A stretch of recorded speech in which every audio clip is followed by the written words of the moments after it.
Hayırlı günler, marağızға da. Biz Tinçurin teatrında İdegay dastаны сәхнәләштерү уңайынан шушы түгәрәк өстәлгә җыелдык.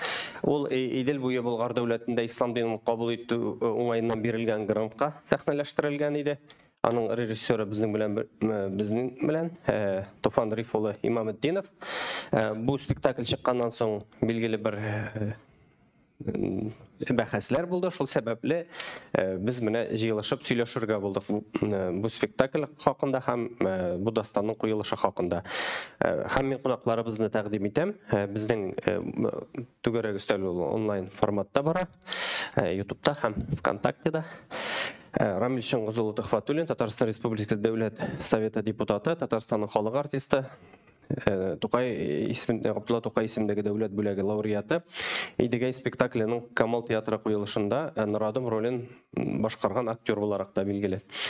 Һәм Илнур Мидхат улы Миргалиев, Шихабетдин Мәрҗани исемендәге Тарих институтының Мир Касым Усманов исемендәге Алтын Урда һәм татар ханлыкларын тикшерүләр үзәге җитәкчесе, тарих фәннәре кандидаты, Рауза Рифкат кызы Солтанова, Галимҗан Ибраһимов исемендәге Тел, әдәбият һәм сәнгать институтының бүлек мөдире, сәнгать фәннәре докторы, Миләүшә Мөхәммәтҗан кызы Хабетдинова, әдәбият галиме, филология фәннәре кандидаты, Нәкый сәнбәт мирасын өйрәнүче әдәбиятчы Халим, Фәнзилә Хаким кызы Җәүһәрова, филология фәннәре кандидаты, фольклорчы Галим, Дамир Мәүләви улы Исхаков, тарих фәннәре докторы, Туган җир журналы баш мөхәррире, Рузилә Мөхәммәтова һәм Татар-Информ мәгълүмат агентлыгының татар редакциясе мәдәният күзәтүчесе һәм мин Рамис Латыйпов, Татар-Информ мәгълүмат агентлыгының татар редакциясе һәм интернет сайты баш мөхәррире. Фикер алышуга без язучы Галимҗан Гыйльмановны да чакырган идек, әмма ул килә алмады. Шул сәбәпле менә без аның фикерләрен генә тыңларбыз видео форматта, чөнки аның әйткән фикерләре бар. Birinci итеп Дамир Мәүләви улы, мин сездән сорамакчы идем. Менә сезгә ошадымы бу спектакль һәм сез инде без консультант, бу спектакльнең консультанты буларак та беләбез. Микрофонны ялга. Консультант булган дисәгез, ул бик артырып җибәрә була. Мин кереп, артистлар алдында бер чыгыш ясадым, аңлатып, нәрсә икәнлеге турында. Шуның белән минем консультация хезмәте бетте. Идегәй дастаны турында сөйләшкәндә, ул бик зур катлы әсәр буларак, аны сәгатьләр буенча сөйләп аңлатырга мөмкин булыр иде. Бу эшне без башкара алмадык инде. Әмма бәхескә каршы мин үзем чыгарып өлгердем. Туган җир журналында тарихи дастаннарга анализ, тарихи чыганак буларак, шуңа күрә теләгән кеше аны кереп карый ала иде. Булай инде әйтәм, мин теге гади тамашачы буларак спектакльне кереп карадым. Икенче көнне башланганнан соң спектакль миңа ошады. Ошады дигәч, аның кимчелекле яклары юк дигән сүз түгел. Кимчелекле яклары да булды. Ул турыда аерып сөйләшергә мөмкин. Ләкин беренче чиратта мин игътибар итәргә тәкъдим итәм. Монда нинди зур гына вакытлар үткәннән соң шушы Tinçurin театры коллективы бу эшкә алынды. Һәм шартлар гади булмауга карамастан аны булар алганча ярып чыктылар. Шуңа күрә аларга без рәхмәтле булырга тиешбез. Инде теге тәнкыйть итүчеләр күп булыр дип уйлыйм, чөнки бездә татарда тәнкыйтьне бик яраталар. Тапты тәнкыйтьләргә мөмкиннәр. Шуңа күрә мин артистларга тәкъдим итәм, режиссерга да тәнкыйтькә бик игътибар итмәскә, шул юл белән барырга, әмма кирәк булган нәрсәләрне истә тотып үзгәртергә. Рәхмәт. Һәм без менә тагын бер тарихчыга сүз бирик. Ул үзенең фикерен дә белдергән иде безгә. Илнур Мидхат улы.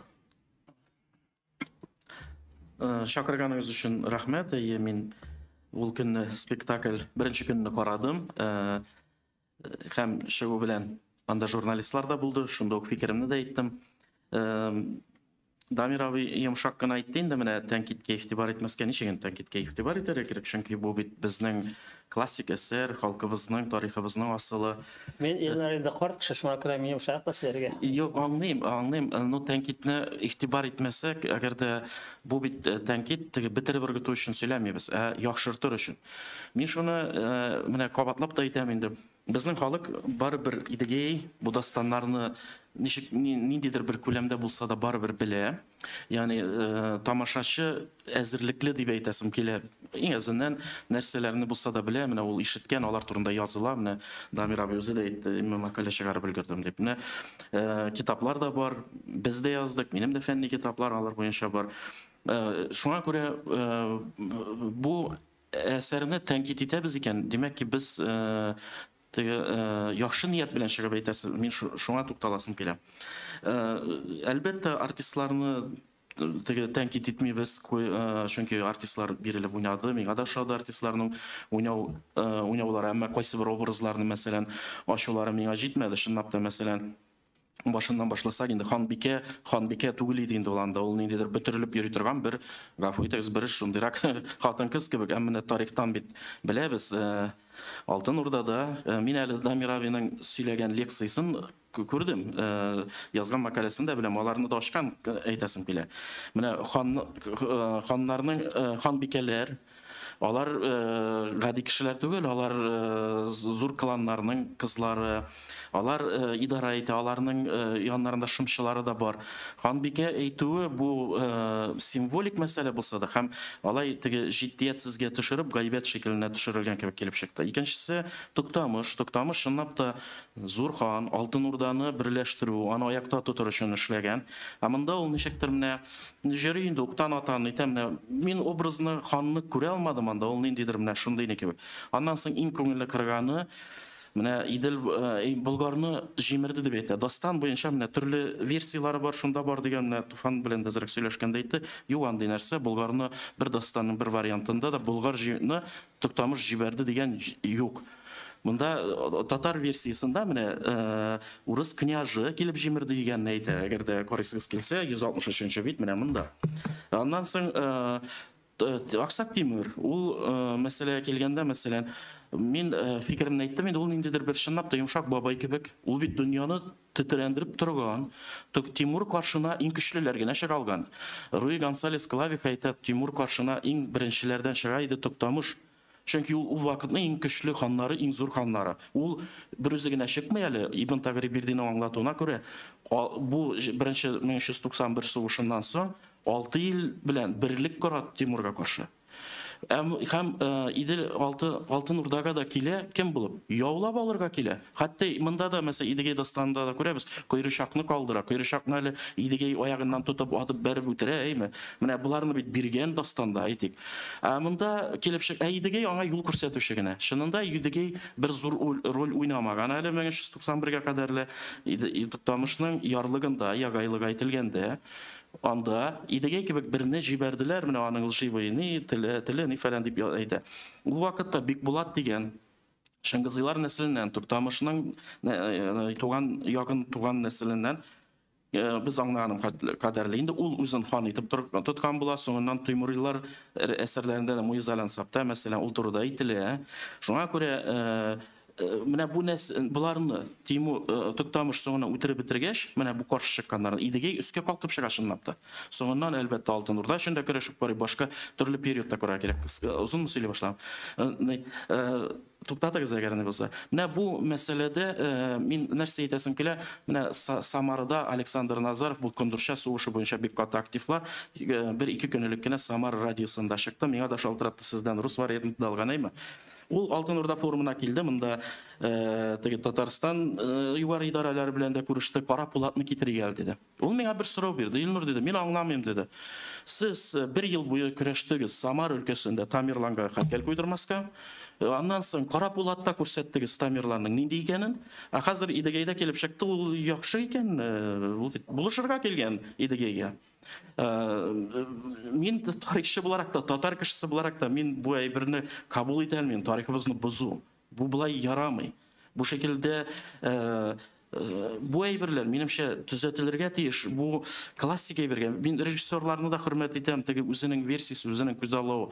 Бүгенге көн төрле әйбердә теге зинһар өчен проблема юк. Әмма классик әйберләрдә тарихыбызда язылган. Аннан соң карагыз, Тарих институты кебек зур бер оешма бар.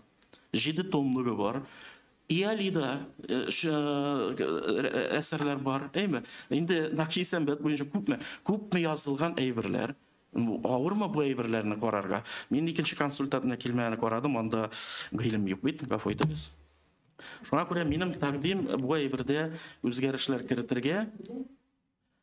Men tagın bir fikrini aytsam yarayım. 750 yıllıkны boyunca Altın Urda boyunca forum ötkərgəndə 2019 yılda biz Kamal Teatrına takdim bilen hat yazdık, zor hat yazdık. İdigey dostan kiri koytar bu men anı koragan idim. Ramil Efendi'nden Nuradın oynagan eyim. Mında Nuradın mesela süjetler için fikrinden aytırman. Nuradın da yok eleminde. Ramil Şengözұлына söz berek. Mine sizдің rol mında yok idi. Siz nişip kabul etəsiz? Vakıya olarak bir жылы kabul ettim. Yani Tufan'ın özüne de ettim. Çünkü aldan da biz onu kütüp durduk. Elbette tarihi yapıs şunday dastanlarımızın sahneleştiriyor. O 90. yıldan beri hele rejissörlerin tutunganı yok. Şuna göre ben aldan ana özümün жылы sözlerimi yetkizdim. Bunda ikinci bölüm bu tarafa yaramıyor. Çünkü bu edebi tankit değil bizden. Bu biz spektakl olarak aytабыз. Çünkü rejissörün işine elbette bizden tığlarga hakkımız yok. Onun formalarına, nişik ol taba ol, artistlar bilen işlevine, bizim tileklerini bildiririz. Onu elbette rejissör karamağını bitinese. Lakin bilgili bulgança biz bugünkü günde nerse bilen kızgınışka karşı uçraşabız. Bugünkü günde tarihi yaktan bilimsizlik, ol indi mesela edebi eser bulup müstakil turganda bu hakta bir kim de bahsleşmedi. Bahsleşse de bari tek galimler arasında. Spektakl teatrının kışı şu kadar zor ki, ol indi kup rektabeti nersene hem kup halık karagaş, biz indi burşılabız. Nindi rejissör aksentlar koya. Çünkü bu eserde türlü aksentlar koyarga bulabıydı. Mesela ol şulay karar kıldı iken, ol tarihi vakıgalardan jirağı iken, demek ol nidir irikli ravuşta interpretatsiyalar bilen şıgıllana. Ol bizim için faydalı değil. Mesela Tufan'a aytkanım, mene ol bizim tarihte var, sonra indi ol şagali da şulay üküne kazanını yavlab algandan soň özünün ular aldına manda näse rivayet yaza bu kene aldadılar falan dip. Anda da biz dastanımızda da betanda bizning idigeyning u kunu hisleri bilen yangratkan monologu var. Min öz kolum bilen ilimne jimirdim dip. Anın bütün faciası da şunda ki, ol betinde kahraman bularak da kabul etirge bola, lakin bu uçrakta kahraman ol uzurpator. Ol şit askerlerini kiritip özümüzning aytik bişigi bizni jimirgen, Altın Urdаны jimirgen kişi aksak temir. Demek ol kişi kolu bilen bizning jirini tarata, bitire. Indi ol agar da ahir spektakl ahirinde şunday zor monolog okup mesela ukunu hisleri bilen ol vaqtda ol baxitsiz kahraman bola. Lakin ol şip tegende kahramanı biz көз алдына кетirебез. İl için nedir tırışkan? Bu bit ilni tırışıp jimire. Şuna göre ol teskari kahraman. Lakin kahraman ukunu bilen ol facigali kahraman. Men şuna göre sizge ne berdim kengashimni agarda alay bolsa biz aytırыбыз mine ilingini satma, ilinge kol suzma, düşmanlar bilen birleşip özünün nizaqları uyuşturma öz ilingde. Bu bik simvolik ma'nolarga ega eser. Bizim tariximiz devam ete. Hem bugünkü günde men aytganimcha agarda biz tarixiy yoqdan bizning yoshlarimiz butunlay nadan deb aytasi kelmaydi, lekin shunga yaqin. Shunga ko'ra bizning bunda teatrning sahnada qo'yilgan tarixiy asarlarimiz albatta durustlikka ham o'zimizning foydaga ishlarga tegish. Rahmat. Biz Yoşa Muhammedcan kızına söz berek indi. Başta videonu qarıysızmı әлі? Konsultantның videosu. Bu indi ülgeriş yarının rejimisi. Tegi sakılar çıkan vakitler, atlasılar. İdige kerek buldu. Min neşriyat taşlayayım. Motor edebiyat redaktisimleri. İdigenin toprağa kerek koyandır. Naqiyaga girmedi. Ortağa edip koyuq. Naqiyaga'nın var ezer idigeyi var bitindi. Birmedi, biknak yalındık, sıradık, barıp birdik, satıp alarga bulduk, lakin barıp çıkmadı indi. Şundarak bu zamanlar var idi. Hem şundan sonra indi Muhammediyev beni şakırıp etti, men indi arabist olarak, Arap tilin bilgen kişi olarak sen bar fondlarga nişe variant var, olup, qarab okup, tanışıp, bir ne alıp koydu. 2 ay vakit berdi indi bana. Şu 2 ay içinde 40 variant qarab, Бірақ вариантына қарап шығып, шушы жиынтықны алып қойттым нәшриятқа, ама бик тез басылып шықты.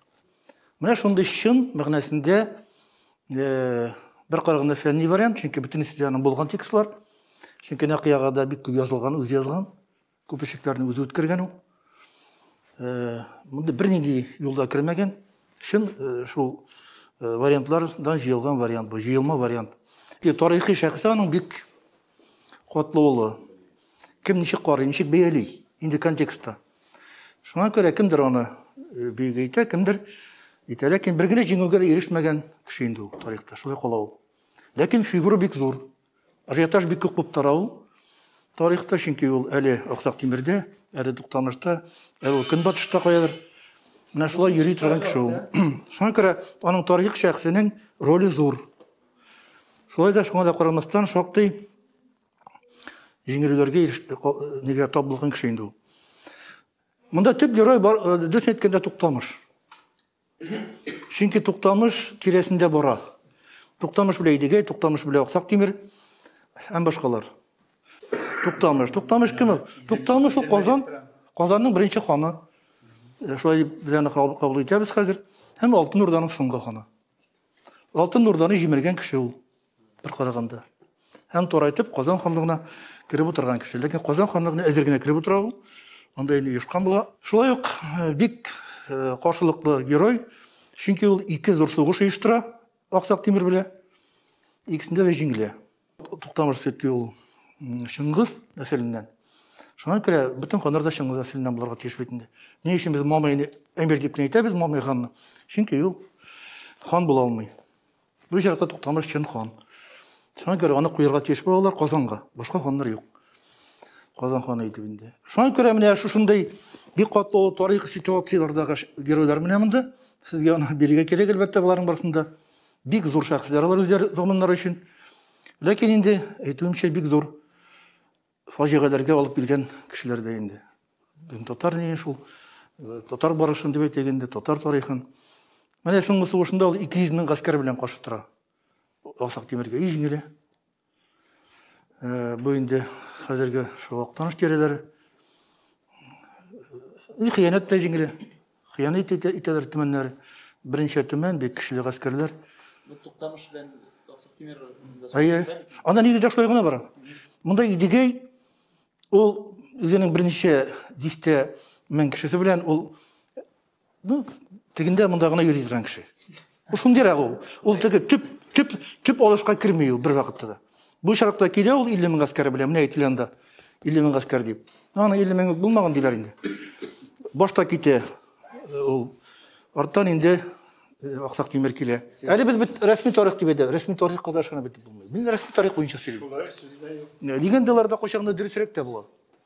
Әле ул чынлап та халыкның лидеры булгандыр. Менә ансын ул турда бит бик калмаган, шушы ниләргә кылган, дастаннарына кылган. Ләкин бик көчле шәхес булган инде факт. Чөнки мондый дастаннарны булай гына чыгармыйлар. Халык чыгармый. Теге уйлап яки анда әйтеп анда ничәдер буыннан-буынга. Мин сезнең вариантны карап чыктым, үземнең вариантны. Минем бу партиянкада калган вариант, менә шуның буенча бөтен әсәрен 5 минутта укып чыгып була.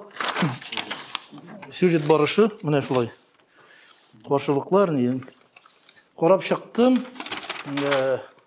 Бүтәнесе дә ошады. Принципта ул дөрес әйбер инде ул, логикасының дөрес бара.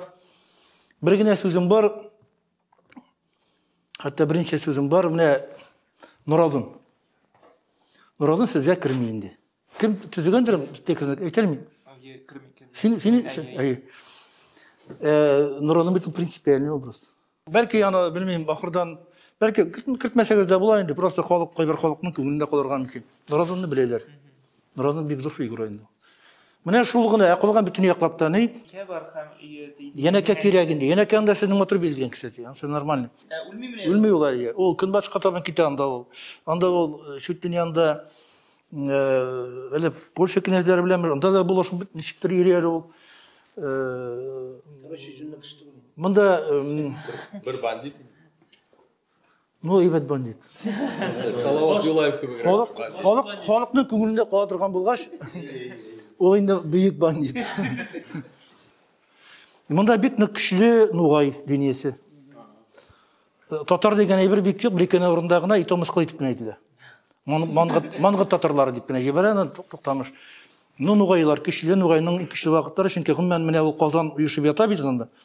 Казан уеша, Казанда теге Синбикә вакытлары бит. Билер дигән шәһәр әйтелә баранда. Бар инде, алар бар. Безнеке бар еш кем куямыз инде ул. Билер. Монда булмаган. Анда Булгарда әйтелә. Булгарда бар. Барында әйтеләләр алар. Шул чор бит инде. Уже Булгар качаннан бара уже анда. Бит инде ул 9-10 гасырлардан килә. 11-тәр уңна түгел, 8-нче. Ләкин менә Туктамыш образына бик матур бер деталь. Кем Туктамыш булды Алманда сезгә бит. Чөнки Туктамыш чынлап та ул бик вакарлы, бик шундый мощный не ул. Чөнки Алтын Урда ханы бит ул. Алтын Урданың ханы булган кеше ул. Ана шушы төрле распрейлар аркасында гына эләгә ул. В принципе, аның әллә гайбе дә юк, чөнки аны сатлыклар аша бит инде шулай. Ул үзе бик кечкенә кеше. Ни өчен кеше беләсезме? Бердән бер ханны бик сирәк ханнарның берсе 2 мәртәбә Мәскәүгә барып, Мәскәүне туташ яндырып кайта. Просто яндырып кайта. Сугышлап җиңеп бөтенесен. То есть ул бөтенләй җиңү булмаган түгел, ул җиңү теге локаль җиңү генә, менә глобаль җиңүләрдә җиңелә ул. Беләсезме ни өчен? Сәбәбен беләсезме? Сәбәбе бик мощный аны. Сәбәбе аклый аны. Чөнки ул вакытларда урта гасырларның төп законы илчегә тиергә ярамый. Илчегә тиергә ярамый. Һәм шуңа күрә урыслар да бик канык биләр ул нигә яндыруга. Җибәрә ул иң якын биләрен җибәрә сөйләшергә. Ни өчен ясак түләмиләр дип. Башлатканнар бит инде бит. Җибәрә, тегеләр килеп керү белән барсына үтәләр дә асып куялар. Просто илчеләрне бүтән группасы белән. Мондай. Әгәр ушла гына калса, оны просто икенче көн үзенә алып аталар. Ягъни үзенә. Чөнки ул төп әйберне канга канны эшләмәде. Илче изге әйбер. Ул бер кем тимәгән аңарга. Элегелтән булган, менә бу русларда ул әйбер булган. Гел үтергәннәр бар. Татар халык мәкаләсегә үлем. Шуннан соң бара да нитеп кайта, тигезләп яндырып кайта. Туктамыш хан. Ләкин Туктамыш хан вообще тиз тарала, чөнки Мәскәү китә, Мәскәүдә бит бүтән ярты саның. Көньяклар баш бирмәй анда уже Кырым ханнары. Анда гәрәйләр уже бик көчле. Алар биләрен Мариларның да теге феногелар бик слабый, алар да шуңа керә бит. Башкортлар алар теге казаклар шулай йомшак үз ханнары белән сугышып яталар. Ни все бетә шуның белән. Көнбатышта менә безнең хәрәкәт Мишар яклары. Алар инде теге якка китәләр. Китәләр. Касыйм ниләр чөнки сонан күренә инде алар Казанга башкача кайталар инде. Уже Казанга алар кайталар бергә инде Иван Грозный белән. Ул ягыда бар. Алар китәләр, менә шуш китәләр Токката. Тута алмый, Туктамыш ханның гайбеле ул генә керә. Тутарга кирәк. Шуңа сөендә монда местничество кала, Казанда кала. Казан ханы кирәк, Шыңгыз хан кешесе кирәк бит инде. Мәсәле. Әйбәт кенә кереп утыра. Шурин театрында идегәгә әзерлек башында Ачык университет проекты кысаларда лекциялар үткәрелгән.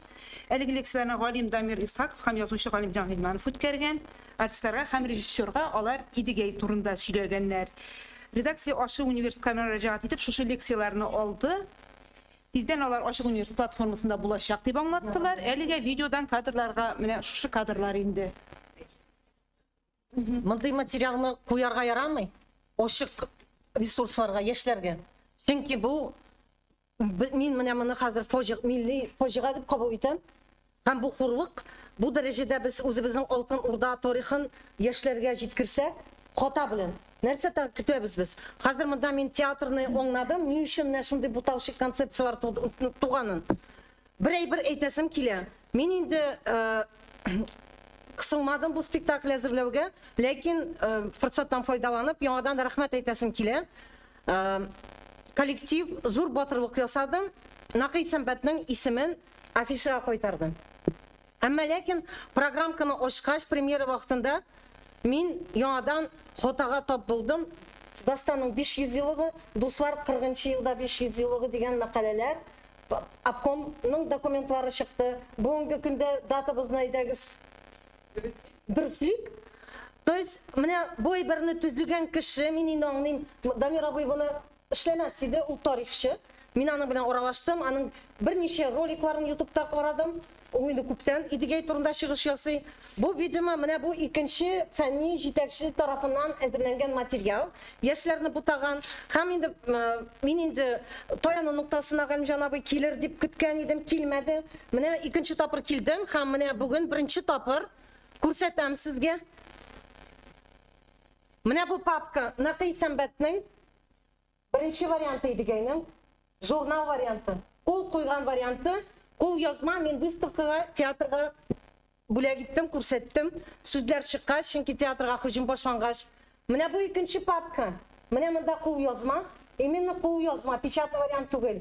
Накый Сәмбәтнең ияле өчен Идегәй комиссиясе заказы буенча, Мәскәү Язучылар союзы заказы буенча ясалган икенче варианты. Хәзер миңа инде әйттеләр, спектакль әзерләнгәндә, ни өчен менә афишага исеменде дип, Миләүшә дөрес әйтмәй, суд документларын күрсәтсен, Исәнбәт 4 судны проиграл дип. Менә мин хәзер алып килдем сезгә Куйбышев судының суд документларын. Һәм шул суд документларын мин алдым, һәм күргәзмәгә керттем, ияле вариантын, ул куйган нинди белгечләр кем икәнен. Менә бу суд документында раслап чыга безнең Верховный судны юк итү һәм Накый Сәмбәтнең автор хукуклары. Менә хәзер мин Галимҗан Гилмановның версиясын тыңладым. Накый Сәмбәткә акча түлибез дип баш тартты дип. Накый Сәмбәт үзенең судка булган мөрәҗәгатендә минем җыйнамага берничә төзәтүләр кертмәскә, цензуралы вариантны бастырмаска, обком караган, алтын урдага карый торган вариантны бастырга дип, чөнки гласность, перестройка, шотланды галим, бит гомерен башлады бу Идегәйгә. Һәм үзенең фәнни комментарийларына кул тидермәскә дип, фәнни мәкаләсе белән. Ул бит фәнни мәкалә ике вариантта, башкорт дастаны өчен һәм татар варианты өчен язылган. Мин хәзер тыңлыйм. Безнең бу дастанның төп герое, төп каһарманы Туктамыш. Бу нинди фәнни институтлар раслаган концепция. Безнең бар дәүләтнең, республиканың дәүләтенең ике институты. Берсе менә монда представитель Тарих институты утыра, һәм безнең хәзер татар әдәбияты тарихы чыкты. Һәм шунда Идегәй дастанының концепциясын ялгышмасам Марсель Бакиров эшләп чыкты. Ул инде безнең күренекле галим. Менә бу версия ничек инде хәзер безнең артистларга ирештерелгән? Һәм biz моны хәзер дәүләт акчасына Рамил абый ачык платформага куеп, безнең балаларның аңын хәзер булгатабыз. Менә бу наданлыкны туктатырга кирәк. Менә шуннан ирексездән минем менә бер чыган әйбер. Миңа спектакль шаган якларында мин инде әйтеп чыктым. Музыка бизәлеше, хореография ягыннан матур ачышлар бар. Ләкин төп әйбер мин укытучы. Менә безнең театрга килде тамашачы, һәм ул бер җимлә белән бу әсәрнең иштәлеген аңларга тиеш. Бер җимлә белән, вектор. Мин беләм дастанның максатын. Ләкин мин театрда үч алу темасын күрдем. Ул безнең төрки дастаннарда беренче урында тормый. Безнең ил өчен каһарман яши, илне төзи, илгә һөҗүм ясаса, үлә һәм аны фаш итәләр. Мин бу әйбергә шок каткан идем, ләкин мин капуляцияны күргәч, мин аңлыйм, койдан җирлек тапкан мондай фикер йөртүгә безнең Туфан. Икенчедән мине бер чыган әйбер, һәм мин иде кулымны тыктым, гафу үтенәм Туфан алдында. Беренче көнне бит безнең комментарийлар өстә барды. Мин бүгенгә кадәр Идегәйне русча рәтләп укымаганмын икән, бу ачылды. Туфанның менә бу текстларын күргәч, мин шок каттым, бу нинди татарофобский текстлар дип аптырап киттем мин бу әйберне күргәч. Өйгә кайтып, мин тәрҗемәне чагыштыра башладым һәм шок каттым. Галимҗан Гилмановның эше, менә ул хәзер үзе әйтте, мин сөттем дип, Исәнбәтнең вариантларын җыйма текстын. Шунда булган юк ителгән бөтен Исәнбәтнең комментарийлары һәм ялгыш концепциялар кертелгән булып чыга. Һәм без шуның өчен Нагульный татар дип зур хәрефләр белән тамашачыга хәзер татарофобский текст әйләндерәбез. Һәм шүпләп шундый текстлар кергән сценарийга мин шок каттым. Алар бөтен зур әсәрдә алай җипкә салынмаган.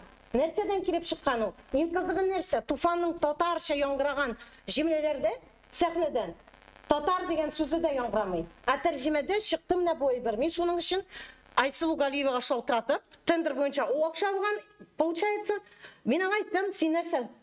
тотарға қарсы тәржіме түзігенсіз. Һәм шуны хәзер тамашачыны сез настраивать итәсез. Тем более, миңа хәзер котвар килде. 40 ел яшәгән Казанда музыка белгечләре, әдәбият белгечләре, сез татарга каршы спектакль чыгардыгыз дип, алар русча тыңлаганнар. Мин әле русча тыңламадым, какшыкны.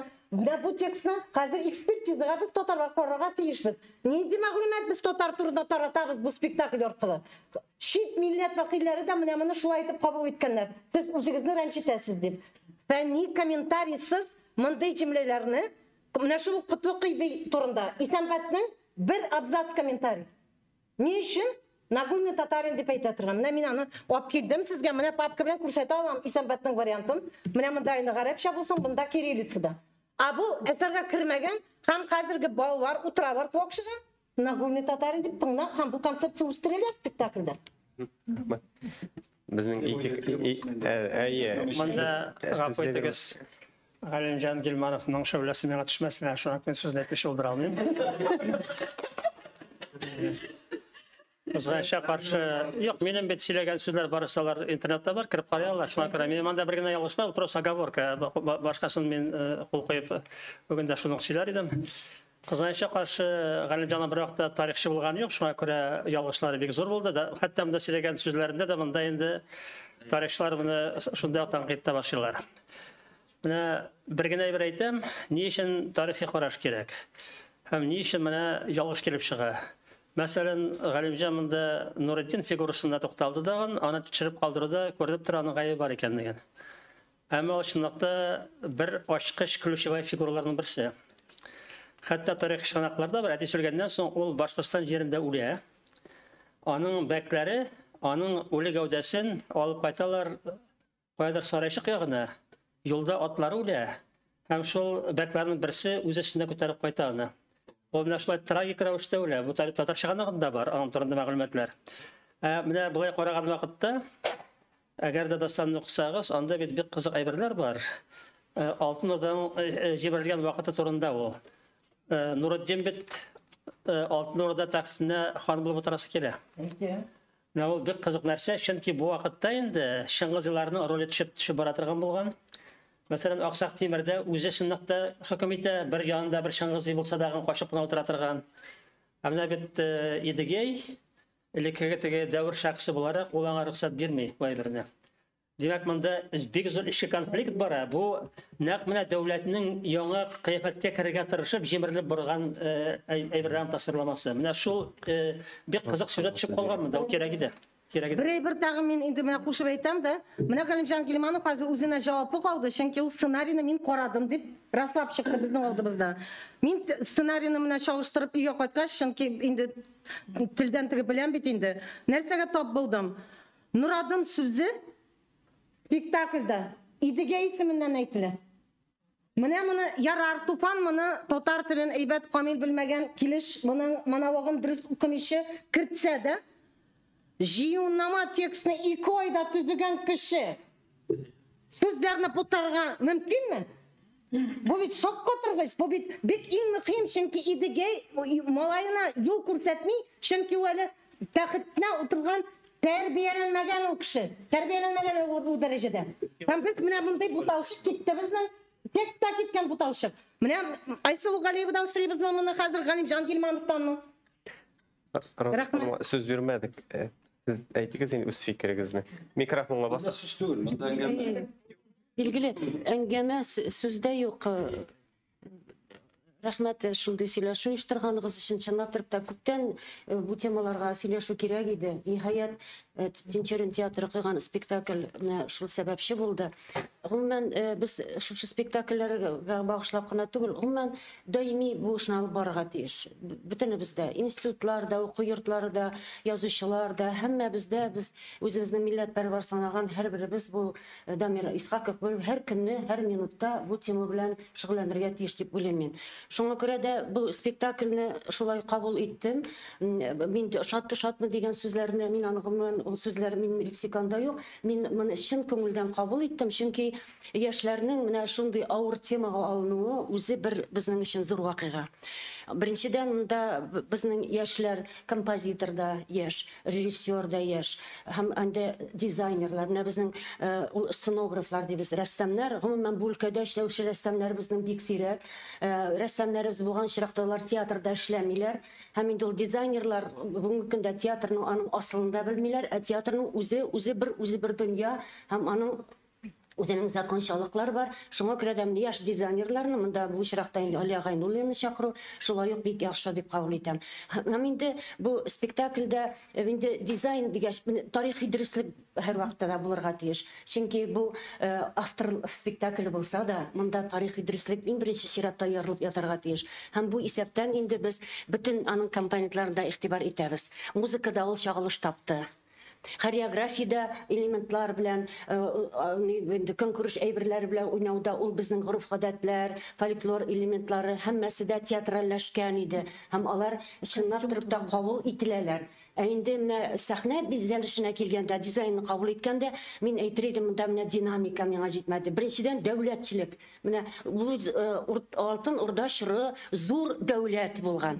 Һәм монда иң беренче чиратта шушы дәүләтнең казанышларын без инде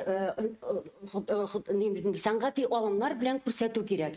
Менә без сәхнәдә күзне, мәсәлән, музыканы төшереп калдырсак, хореографияны төшереп калдырсак, мәсәлән, визуаль гына дибез инде рәсем рәвешендә генә картинаны кабул иткән вакытта без нәрсә күрәбез? Монда мин бүрәнә дип түгел, бу монда багана. Бу монда багана төшенчәсе. Менә безнең төрки дөньядагы, үзебезнең татарда багана дигән төшенчә бар. Һәм шушы багананың ул безнең монда нәрсә күрдек? Җир, күк һәм һавада. Безнең гел уртада асылынып торган нәрсәне күрдек без. Җирдә алар тормады. Алар тәхеттә дә утырмадылар, тәхетне күрмәдек. Алар гел асылынып кына тордылар менә. Бер тораташ кебек, инде тораташ дип кабул иттем моны. Рәссам үзе башак диде инде ул ниләрне, башак образына нигезләнеп төзедем диде. Мин монда башакны күрмәдем, билгеле тораташ образлары. Башак диде.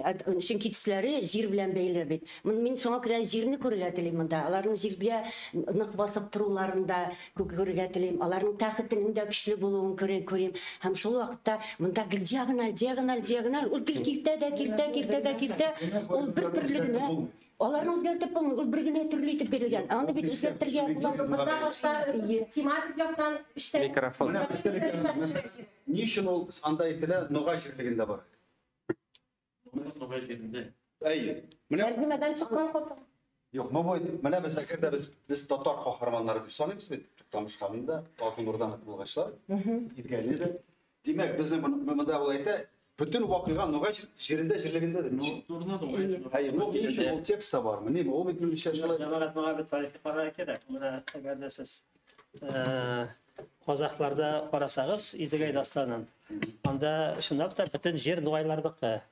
Ул бит менә казак кабиләләре өчен Ногай урдасы көчәйгән вакытта шул җир шуларныкы булып күргән. Бу әсәр Ногай урдасы кысасында туган нәрсә. Үзләре чәткәннәр, но бит тарих чираклары кирип карасагыз, анда гел күрәсез. Ногайские татарвия. Ул татарлар дигән сүз. Ногай урдасының татарлары. Билгеле без бу режиссерның эше. Шамлы татар илендә. Итегез, менә мин сезгә этот Идегәйне әйдәгез, нәрсәдән башлана? Текст. Борын үткән заманда Болгар белән Сарайда, Җаек белән Иделдә, Алтын Урда, Ак Урда, Данлы Кыпчак җирендә, татардан туган Ногай илендә Туктамыш дигән хан булды. Ил булганда ил булды и так далее. Тәрҗемәче безнең господин Липкин тәрҗемә иткәндә Ногайны беренче планга чыгарды. Безнең Идел белән Сарайны икенче планга күчерде. Менә бу тәрҗемәне кем кабул итте? Тукай премиясына биргәндә экспертизалар ясалгандыр бит инде. Менә шул галимнәрдән сорарга тиеш. Без ничек беренче биттә безнең подмена понятий.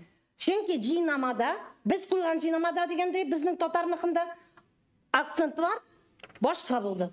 Һәм менә бу опять менә Туфанның хаталануы да китә, менә мондай консультантлар һәм хаталы концепция берген Biz Sıra vereyim ben. Sinhan. yok. Tufanlık senin bu spektaklinin tüp maksadı, sferik sadaç neydi? Biz başta Fenzile Hanım'a söz vereyim. Bu bir canlıydı. Yarın siz reklam etmeyin. Bu eğitimden de anlarım. Ayı, sonundan olaylar başta. Ayı.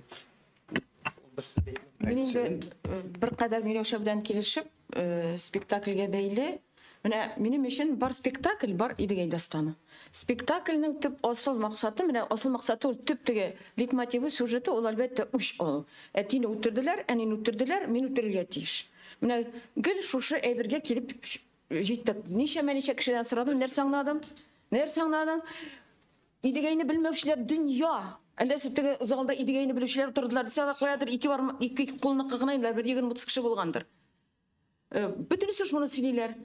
Rekmine anasını şu aytı ötürgen de kral dip bir şey ultiginde istemel gittiğini ultigi buraneler bilen min mesela mena bu spektakl ne min rumen uzun spektaklini mena bu süjetqa oturtulgandı. Spektakl bularak men anı Tufanın tabışı deb eseptim. Lekin Idegay dastani olu sebepli. Men mesela bugün Tufanı bek oqlab bitirmez edim, G'animjon g'ayibladı. Anlatam ne için? Çünkü mine bugünkü günde bizi suyundirgen, biz hazır ipakal deb aytganda mine bizning Kamal teatrda zor eserlerge tutununu kirek sanap tutuna başladılar. Lekin en zor problema Tatarның mine biz Tatarcha o'sgan kishilarga, masalan aytganda Ramil bo'lsin, Ramis bo'lsin, относительно deb aytganda относительно Milevsha, относительно deb kiritamiz uni sugaylar shuning uchun. Chaqishtirma, u mine kelib Natasha bizning ishin bek ko'p jumlalar alar g'op-g'adi biz uni anglaymiz. Chunki bizning aqlımizda, yashav rivojimizda biz mifologik qatlamlarni biz alarni bizga bek g'odiy. Amina Tatarcha terbiyelenmişi, Tatar muhitinde o'smaganlar için gorizontal bura, ol o'lim qabirlik. Ol bizning için qabirlik. Ne kirisin bu buralar deb men meşhur keldim. Anları anladım. Bizde o'ylab o'tirdim ana. Elbette bura çünkü mest. Chunki taxit yo'q. O'tirasi gina bek, o'tirasi var bitali mest. Tigidan o'tira. Lekin Tufanning bilmevi Tatarның менде de tayanı noktasında da Tufanның tege Tatarcha bulmagan cümleler bilen cevap bergenden soň kutuşkuş burçulup koydum. Etem Xudayım indi bir Tatar ruhu singmegen ikinci teatrımızga da şuşunday rejissor kelgen dep. Men mine mında indi men Tufanı kimsetesim kelmey, lekin bugünkü günde biz şunday jamiyatda yaşaymiz, bizga şu kadar zor jamiyat o'zi shigu yo'lini izlov prosesida bitmiz. Bizning millatgina tugul, umuman dunyo shigu yo'lini izlaydi. Biz tarixni buzib. Biz bu ishroqda, lekin Tatar uchun albatta biz shunga ko'ra Idegaga tutanganga biz suyundik, lekin biz ani shunday deb bererga tegish edik. Mında belki qobulangandır. Belki yıl 23. yılının dekabr ayında Dostan yılın tamamlangan vakitte zor premyeri bulurga tiyiş bulgandır. Çünkü tilese koysa Dostan'a tutunasın iken andağı mifologik katlan bilen tarihi katlan. Anda süzlük üstüne süzlük. Her bir xonning ismi tik turgandagina tegisine bu isimde, mınsına bu isimde birilmegen onun bar tarihi jirligi. Onun üstüne bir tarihi jirlikte ol isimde onun sözdürüs aytasiz. Xonbika, Xonşa deb aytamiz eken. Onun bir jiriyeleri ol şuşunday deb nenigina o'qib qarag'iz, so'zligingina nening naqiyog'aning. Elamda oshilib bitmagan ulalarni onun için ol tabiiy bo'lganlar, bizning için tabiiy tugul. Bizning bu Tatar terbiyesi olgan, Tatarcha o'sgan, abi bilan, ishonuvlari bilan birga bu taliq shunda o'sgan menga da anda to'p bir menga anlaşılmay. Şuna ko'ra men o'zim hesaplayim. Alınırga kerak, alınasız. Muhacirlerde de qıtışkış xatolar bo'ldi mifologik qatlamga kirganda. Tufraq bilan butalı bittiler. Jilotmag'iz. Bu ne işim? Men şuna ko'ra aytam. Siz bugungi kunda nishlatasiz, maktabimiz yo'q darajasida, lekin teatrimiz bor. Shig'irim to'la zol deydi. Hava jetmi, terladim, pishdim. Tinchurun teatrining problemasi bor, lekin bit qoliq shibta aytmish o'tira. Muhtojlik. Muhtaçlığı var. Biz bir tane akılına men singdiremiz. Birinci şiratda totarga singdiremiz. Mine şuna göre min mesela bugün cevaplılıkını tufandan olmaz idim. Cevaplılıkını birgine artisttan da olmaz idim. Çünkü artistlerin min bilem tatap bitirgen artistler var. Onlarga ol Erik Hafizovlarga, Piskunovlarga, bu mifologi katlamlarını mine bu rejissörünün çok jingil korağı. Min özüm şolay dep eseplayım. Yana Bunda siz teatrın işki dünyasını bilmeyen arkadaşlar. şolaydır belki. Artistlik bir dur kurtardınız. Allah yardımcısı olsun. Elbette artistler söylevlerden min mesela nindir bir türlü idegey mena şunun kadar miskin bir türlü ellerini ütük güne bir ütük şahıs buldu. Ol gayretli. Arkada bir çıktı. Piskunov çıktı. Mine. Sırada mine bu mizanscenada. Doğru. Birligi, tavışı. Elbette. Yok çıktı sırada. İki soru şeklinde gene. Başlar var. Mene şu. Sorular şeklinde gene. Ama bir afişisinde var işlemler var. Mene min bir güneşkine bilen fikrimni sonuç cümlemini aytdım. Min elbette intertatqa min big rahmetli. Ol bir heybet. Min mesela bizim mında indi aytam için rejissör olarak super rejissör dep eseplayım. Lekin mene bu milletke kiruge beyle. Mene mında işleşler kirek. Eğer de indi intertat özünün jingilkesini alıp bu zalda bizgine tögül tağın kimlerde bulup şuşlay dep tekşire turgan bulsak, spektaklni koygandan soň bulsa da bulsun, ol kirek. Ol bizning için kirek. Hem de şuluk vaqtda eligide bayağı bir cümle jigitler siz yüzük qoşu. Mine sizin fikrinizni kuvvetlep aytayım hele. 100 yıllık Galimcan İbrahim yetakçiliginde Gali Rahimler bilen birge bir üzek idi. Üzek edebi tenkit bolsunmanda, yana eser çıgamanda, yana spektakl koyulama, yana aytik jir sanatında bir eser tuamı. Bütünüsü olar tenkiti yüzlüğünden. Matur etip şeyleş engeme kırıp. Mine şu susturda aytı. Çünkü bizden hazır şu engemeler yok. Biz özümüzde muhtaç. Hem elbette bizni tınlavçılar şart inşallah bulur bitinde. Bulagını düşünemezsiniz. Cemaat zamanında Galiaskar Kamal Tiyatrında halkara zor afişalar bilen şu spektaklga bağışlangan fikir alышу deyip zor konferensiyalar spektakldan soň uyuştura turgan bolganlar maqsız türlü katlamlar için daimi bola turgan bolganym. Hem indi bu hesaptan bütün bizning de ol fikir yankırады. Yaşlar alınganına hoplayız. Ama mında tirantin İran'ı, şıqanaqlarını tirantin İran'ı kerek. Bu bitini 41-ci yılda koyulgan spektakl tugul. Ama şul şurda da bulgan materiallarını, arxeologik materiallarını, muzeydagi bulgan qıbılçıqlarını jiyip, özlerinçe şunday zor spektakl 41-ci yılda koyulgan, şunday boy ziynetli. Bugünkü günde onda şulduk detallerde bulmasqa mümkün. Motor boyaslardagi bilbol amma alın Utuktamış için, aktörler için, özlerin han itip kıyız iter için ana bit şapka kirek. Hanın anın bit özünün atributları var. Ol bir güneş görünüp çıksın.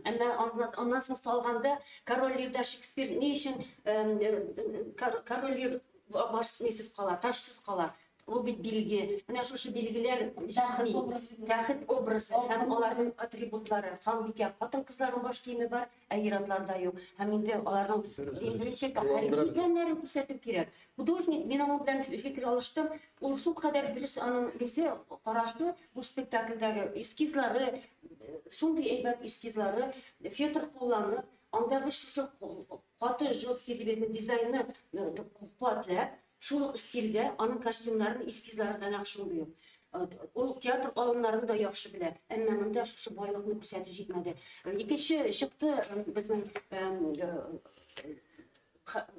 obraz şaq temir şaqtı.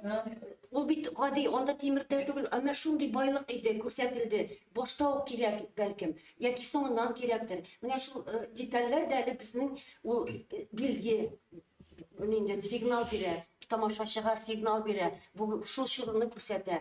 Babanın boylığını ko'rsatadi. Endi bütün bizning qozonishlarni ko'rsatadi, bütün boylığını ko'rsatadi. Bu mesele özgertip olmayıp hazır.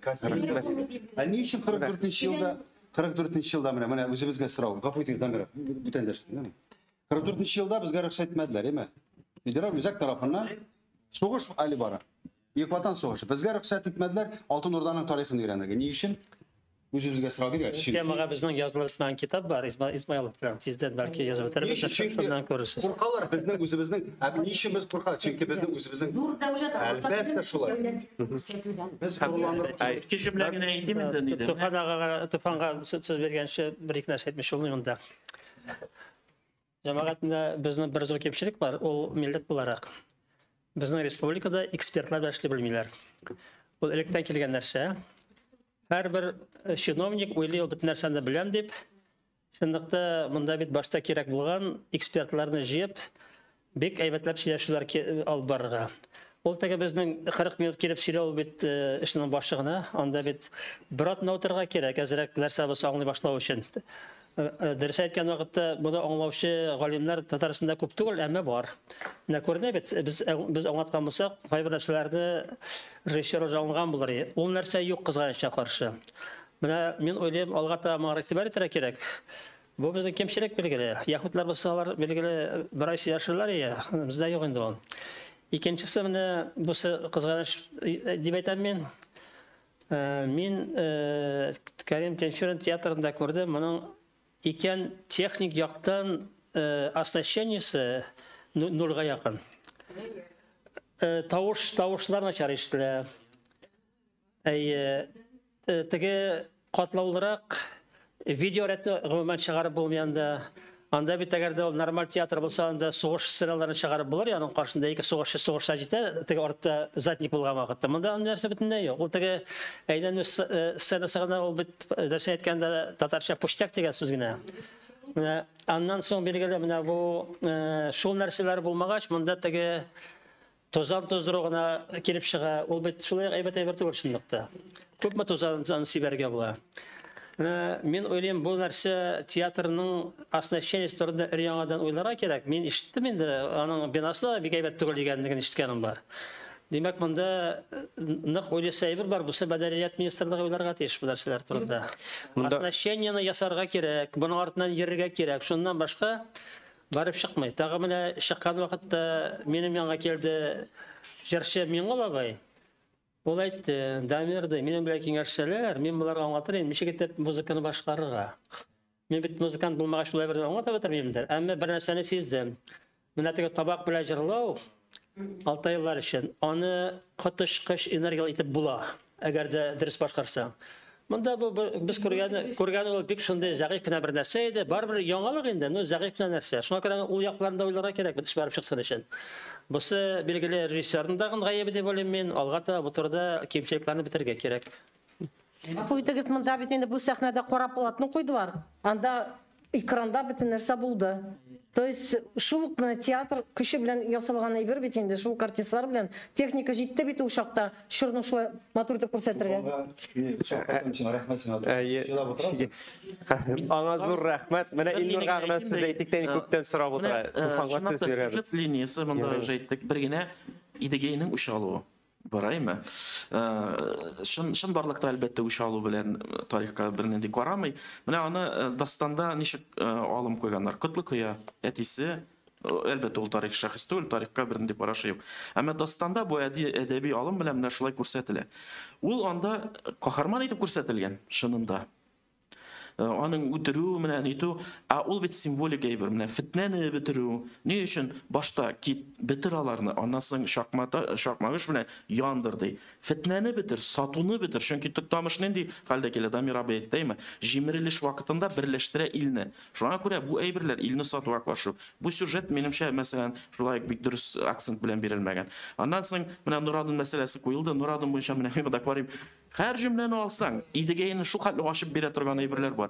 Дастан ни өчен бу әйберләр күрсәтә? Идегәйнең бәхет тапмаганын күрсәтә. Беренчедән, бөтен күтәргән ханнары аңа каршы чыккан. Икенчесе, балалары белән проблема, хәтта сугышалар. Менә Нурадын бер китте Тимергә, бер китте Нигәйме. Ул хәтле көчле алымнар. Буларны куйган булсак, идегәйне күп кырлы шәхес итеп күрсәтеп булыр иде, трагедик шәхес итеп күрсәтеп булыр иде. Ягъни бу, мәсәлән, белмим, идегәй ачылмаган дип әйтәм инде буны да. Хәтта ул белмим, ничектер бер нәрсә әйтәм, бик әһәмиятле нәрсә хәзер. Нуретдин ни өчен тәхеткә претензия белдерә? Әгәр Юсупов князьләрнең карасагы шәҗәрәсе, алар шунда селтәнмит.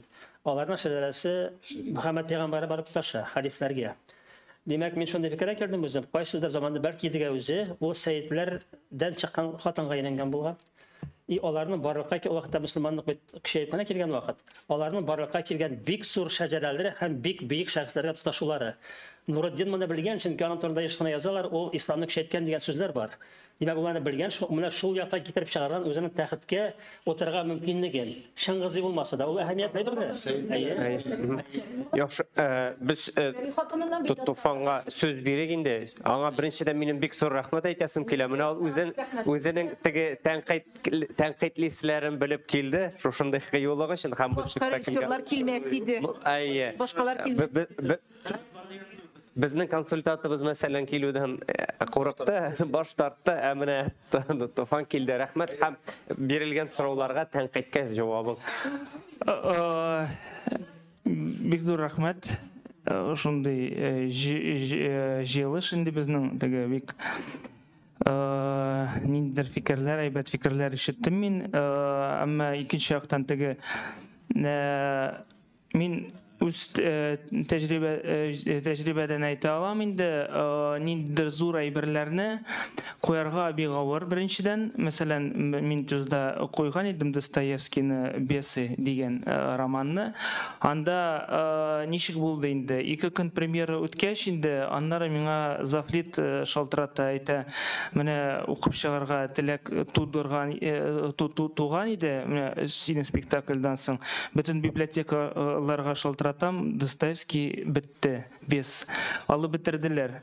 Менә шундый әйбер булса, теге спектакльне кеше карый, мәсәлән, зур ниндидер әдәби текст, аннары шул текстны алырга, укып чыгара, яңадан укып чыгарга, теге теләк туса, ул уже җиңү дип әйтә алам мин. Менә күп кенә кешеләр монда утырган кешеләр инде шул текстны яңадан укып чыктылар, карадылар. Минемчә теге ул бик актуаль текст. Икенче яктан теге һәр төрки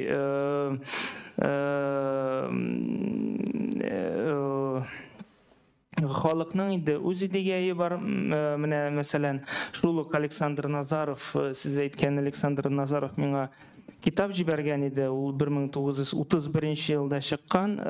Ул атала «Песни и танцы крымских татар» дип. Анда менә Былина бар. Былинаның исеме Былина о Эдигее, сыне казненного Тухтамыша, ханского сокольника, отомстивший за смерть отца призывом Тамерлана дип аталау. Кырымнарның дастаннары да бар, аны ратылып бастырган. Ансы бар, Әмма миңа иң мөһим әйбер минемчә теге аның идегәйнең әтисенең анда монологы бар. Ул әйтә ханга, ул бит теге аның якын кешесе Сокольник. Ул аңа шин әйберне әйтә инде. Ул теге синең илең тарала, беркемгә дә сиңа салым түлә, налоги не платит да. Ул әйтә шулай бөтен әйберләрне әйтеп чыга шул ханга. Шин барлыкны әйтә. Илдә шундый ил җимерелә дип. Шуңа күрә ул шул сүзләр өчен аны үтерә инде. Ул теге беренче теге аңа чынлыкны әйткән кеше инде. Шуңа күрә аның ул теге идегәй бит ул әтисе үтергән өчен түгел, аның теге чын барлыкны әйткән өчен үтерүе. Шуңа күрә ул идегәйне карасак, менә сюжетта да без аны кулландык. Идегәй нәрсә эшли Туктамышны үтергәчтен? Менә бу илне баланска китерә. Кулларны азат итә. Ул менә монда анда текстта шундый әйберләр бар. Менә аны укып карасак, анда ул бар. Шуңа күрә бу бит тарихта мондай нәрсәләр юк. Шуңа күрә тарих ясарны укымыштыр, монда трактатлар биреп булмый гомумән дигән. Хәтта менә ялгыш караш ул, анда бит идегәй дастанында Кытлыкия ни өчен Туктамышка каршы чыккан әйтә. Минем илне Идернең бер ягыннан икенче ягына күчерде. Без шунда вакытта доходларны югалтык ди. Бу бит Идегәй Мангытларның Идегәй кабиләсенең туган җире бөтенләй башка җирдә. Алар Җаек бассейнының көньякта аларның башта яшәгән урыннары. Туктамыш аларны теге якка чыгарган, шуңа күрә алар традицион юлларын югалтканнар. Кытлыкияның булган ханга карата претензияләре. Менә хәзер текстны укып карасак, менә мәсәлән автор нәрсә әйтә Туктамышны үтергәннән соң. Яр салдырды калагай диге, яр салдырды талагай диге, Туктамышның сансыз кыл барын югын җидерде, җыеп азат кылдырды. Угылынны сатуга бөтенләй шик кылдырды. Кисмә сары алтын кисеп шара кылдырды. Идел йортны җидерде, өлкән бер туй кылдырды. Һәм башка әйберләр инде әйтәләр. Акытлык нәрсә әйтә монда Туктамышка. Хәзер карыйбыз. Ул вот Идегәйдә шулай Шура дигән сүз. Әмма шура ул гади кыл түгел, ул вассал дигән сүз шундыкта. Идегәй түгел. Мин өстән дип әйтәм.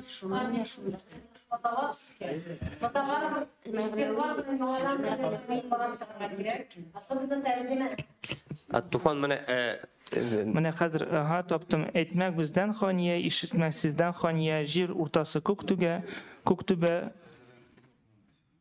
Күктүбәдә ак сарай, шушы сарай калада 4 дәрваза бар иде, икәве бикле булганда, икәве ачык икәндер. Берсеннән килгән караван берсеннән чыгып китә алмый, бөҗрасы бөтен алкада буралып үтәр икәндер. Йортса юлны киң булып, ятса җир киң булып, җир аман икәндә, үзе бинең заманы илдәр Фәрван икән дә закаттан алган закаты, казнасыннан казнасы, үзе бинең сансыз мал, үзе дә булмас икән дә, сансыз алтын бу казна, гомер бетмәс икән дә. Безнең көнгә килгәндә ул да җитмәс икән дә. Били белсәң ханиям кимемәс дәүләт бу иде, алтын урда агырда, 60 чырта юл иде, Идегәйнең индегезнең көнендә карван дөяк кил алмый, капкадан керә алмый, һәм башкалар шулай әйтә бит ул теге чынбарлыкны әйтә. Аның Идегәйнең әтисе менә шул дастаннан алынган әйберләр бит ул. Тормыдан ясын күчкәне бездән бәхет киткәне. Куйганнар бит менә монда нинди бурыч куелды сезгә дип. Җәмәгать минем пляскера башлайды хәзер. Шундый бит Идегәйнең тарихи әтисе бөтенләй башка шәхес. Аның исеме Балтычак бей. Ул күрлекле урын тоткан үз вакытында, бәкләре бәк булган. Орысканда. Шуңа күрә монда менә ни өчен аны аңа шушындай исем биргәннәр? Ул турыда уйланасы бар. Ул була гади генә әйбер түгел. Менә бу Кытлыкия һәм ислам кыягында ниләрдә карасаң әгәр дә анда дин әһелләре килеп чыга. Мин менә хәтта Илнурда сөйләштем, ул хатыннар ягыннан туганлык бирелми микән монда дигән. Нәрсәдә килеп чыгара мөмкин инде. Шуңа күрә монда уйласа әйберләр бик күп. Аны менә булай гына текстны тиз генә укып чыгып кына, шунда ук аны әйләндереп Менә Рамил Шәмгазулланың битен сорау булды. Менә нинди бурыч куелган иде? Бәлки теге шул сорауга кыска гына җавап бирерсез. Минемчә Идегәй ул каһарман, ул шундый, минемчә ул зур герой. Кайбер кешеләр әйтәләр инде ул теге Алтын Урданы тараткан кеше. Минемчә теге ул аның инде Асылда айткан теге әйбере инде илне җыю, илне үз халкын теге азат итү, шуңа күрә менә шул әйбер белән яшәүче кеше инде ул һәм теге Мин сыра бер сүз әйтим, кемнән азат итә?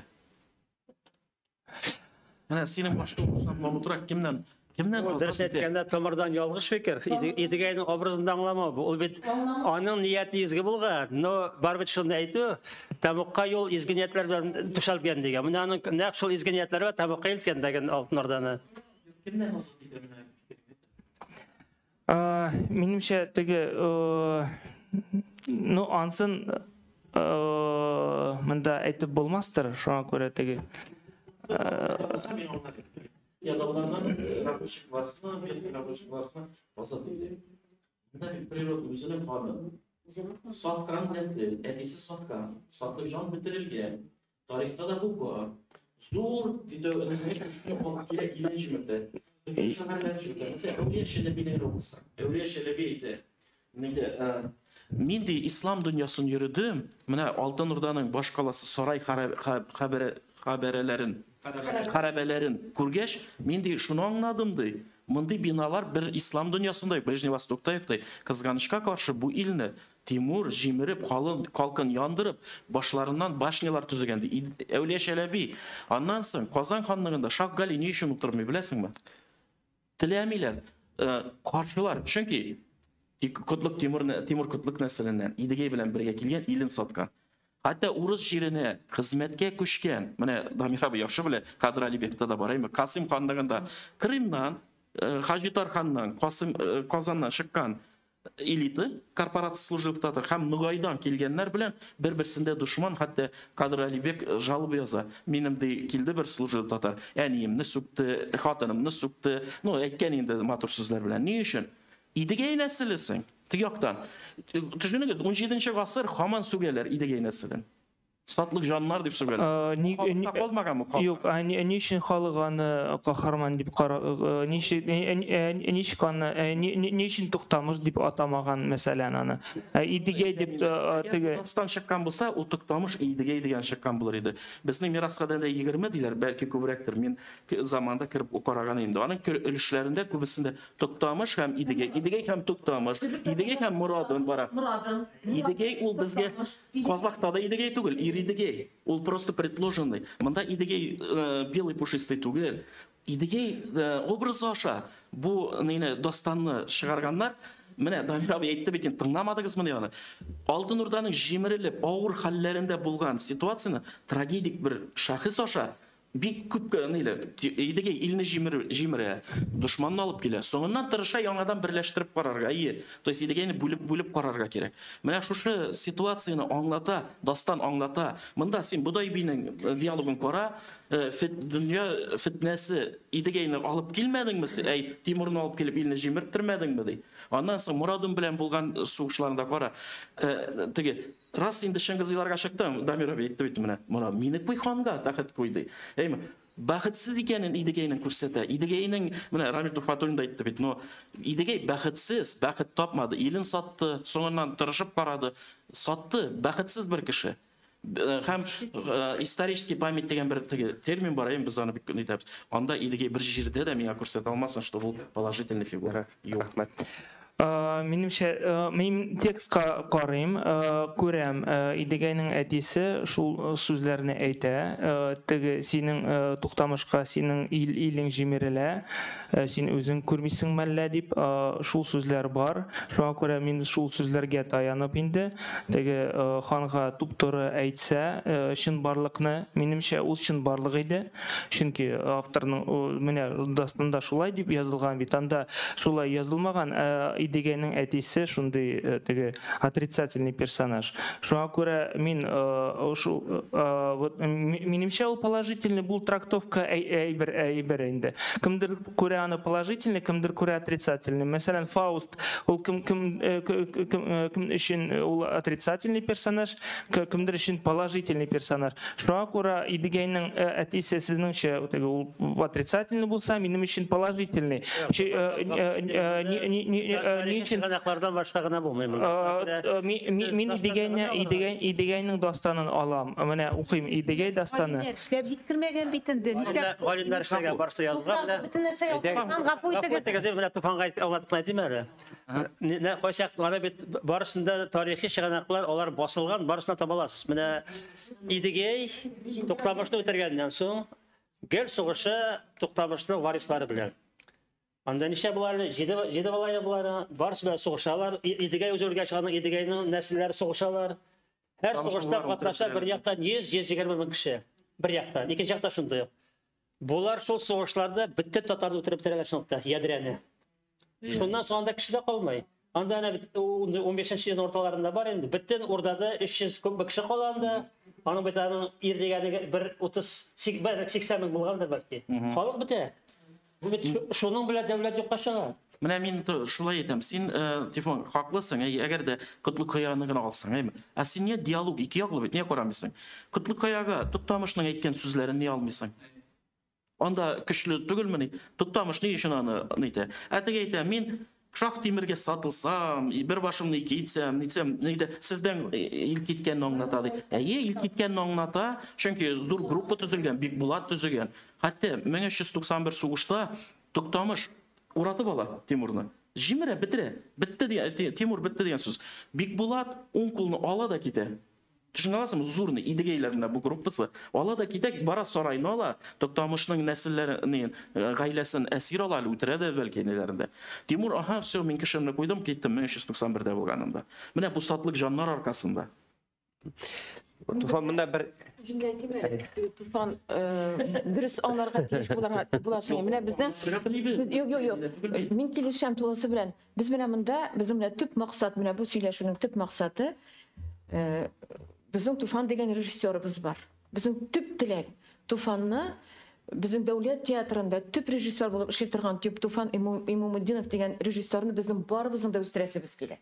Üstürü ol oku, hizmet, uylav, kengeşleşu, baru, millerini kaynatu, dulav, kimler bilendir tağın fikirleşu, kimler bilendir diskusiya kırı. Benim için biz hazırız. Biz hazır. Biz barımız da hazır. Şuna göre bugünkü söyleşi benim de internet'e bir rahmetlimin. Barımızın bir maksadı var. Allah'a şükür tutungan Tufan diyoruz korkmayışa. Lakin bu sabah tipte etesim kelmeyeyim bana. Cevaplılık diyen bir var. Kirip başta elbette men tegi Tatar filologa benim için anda koyta okuysam. Bu sırağın kelip tuada tağın koytasın. Anlar izleysin sözlük ne? Anlar izleysin bütün sözlükte. Bu iş o bir rejissör özü. Missiyası. Şu anda bulurga tişiydi. Missiyası. Bu spektaklinin missiyası var bugünkü günde. Tegi pafoslu deyip cümle edip karamağız. Onun missiyası var.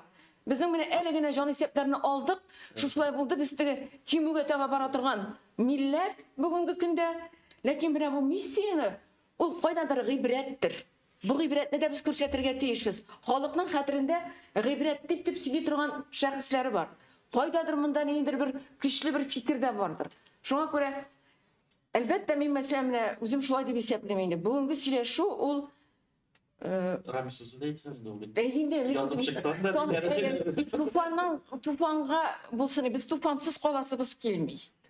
Men de şunu aytmak istedim. Bizim o'tigi jiyalashib shu qo'yib qabul etmasin edindi. Mana Tufan аны tag'in bir aytamini bir cho'qadiq da kengash deb aytamiz deymi?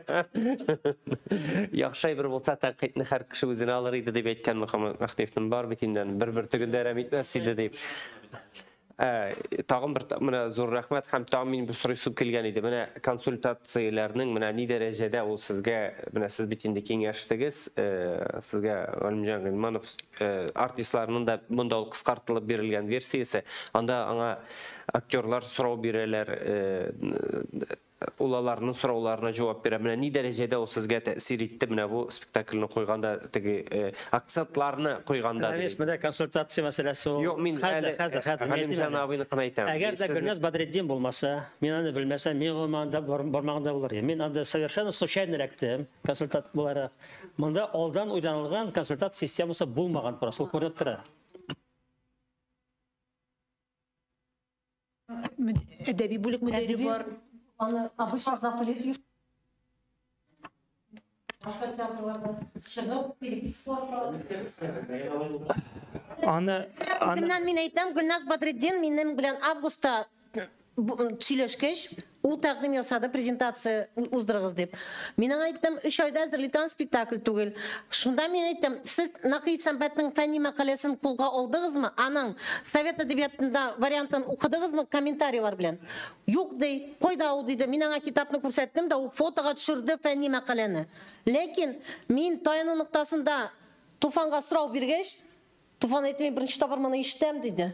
Мен аңладым, что заплиттан бұл материал Туфанға лекмеген, һәм ол даже идеге исемінің мәғнесін Исәмбәтші аңлатмағанlar. Һәм Исәмбәт анда тарихи идегей, халық хәтерендәге идегей нәрсә белән айрылганын, дастан каһарманын нәрсә икәнен, у аны менә аңлатып бирә һәм у ни өчен? Чөнки бит беренче тапкыр чыгабыз без, декадага әзерләнәбез. У бит инде һөҗүм алдындан ясалган әйбер. Шуның өчен монда белмим мин ни дәрәҗәдә ул менә эшчәнлек минем бик зур сораулар туды, чөнки өйрәнү кирәк дәрәҗәдә булмаган.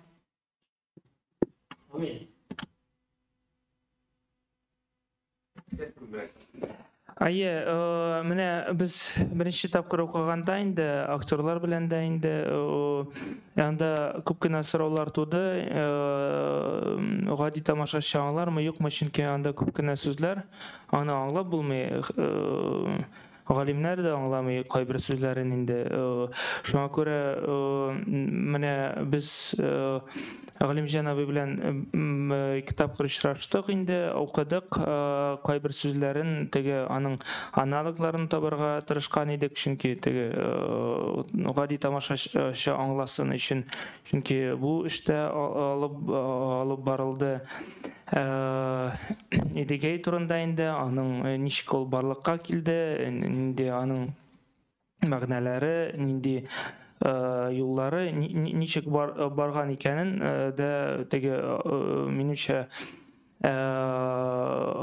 актерларга бик кызык булды беренчедән, икенчедән теге ул аларга булышты минемчә. Сайланды галим түгел. Консультант ни өчен язучы сайланды? Әйе, ни өчен Галимҗан абыйны сайлады? Әйе, аңладым.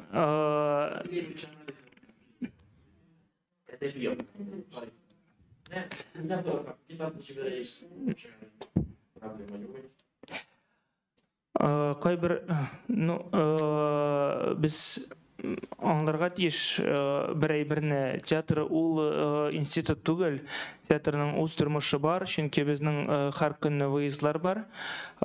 Безнең теге атнага 1-2-3 тапкыр без иртән дә уйныйбыз, кичтә уйныйбыз, кич һәр көнне уйныйбыз инде. Атнага 1-2-3 выезд да бар безнең. Шуңа күрә бөтен актерларны җыяр өчен анда безнең бәлки 2 атнага 1 көн була ала.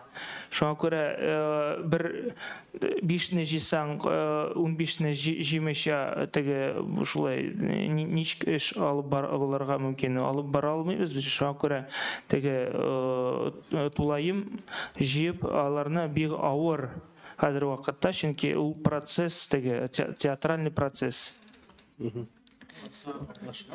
Юк, шул сәбәп чакырдыгыз әйме?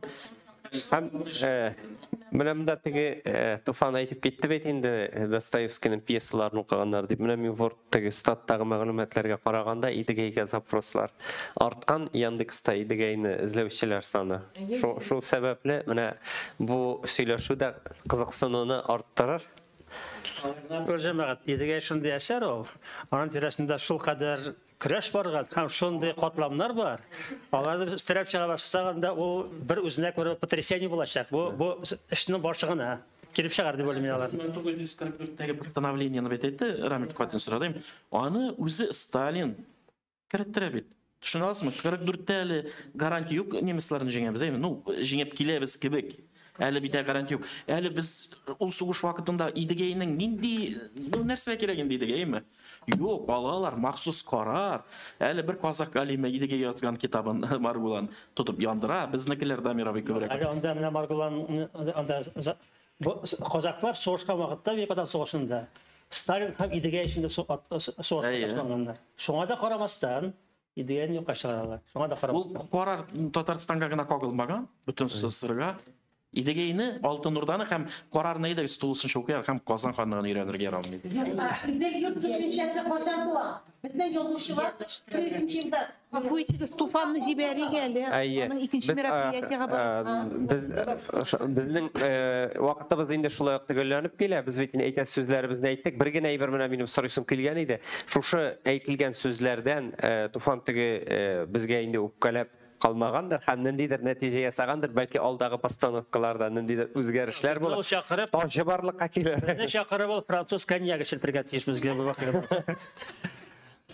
Әйе, мин тәнкыйтькә инде гел минем күнеккән минем теге гомер буе монда Казанга кайткач инде тәнкыйть шуңа күрә минем теге иммунитет нинди әдер әйберләрдән инде. Әмма мин дә иштә беләм, аңлый беләм. Минемчә теге ул хәзерге эшләнгән әйбергә теге өстәмәләр менә кертә башласаң, тагын үзгәртә башласаң күпкә анда тагын бер 3-4 яки ярты ел киләчәктә ул бит гомер шул бер тамаша белән бетми инде. Анда икенче елларда да ниндидер тарихи әйберләрне эшләрбез. Шуңа күрә анда инде шул бу кимчелекләрне бетерергә дә мөмкин булыр дип уйлыйм. Шуңа күрә Рәхмәт. Олсак Тимир образында. Булгарны җимермәгән әсәрдә дә алай. Яхшы. Ай. Тамашашы белән эшли, күп кеше агуланып китәме белмәм. агулана да анары безнең конференцияны карый да сөйләшә тарана. Яхшы. Рәхмәт Алла барыгызга да Туфанда җибәрәбез. Рәхмәт барыгызга да килгәнегез өчен.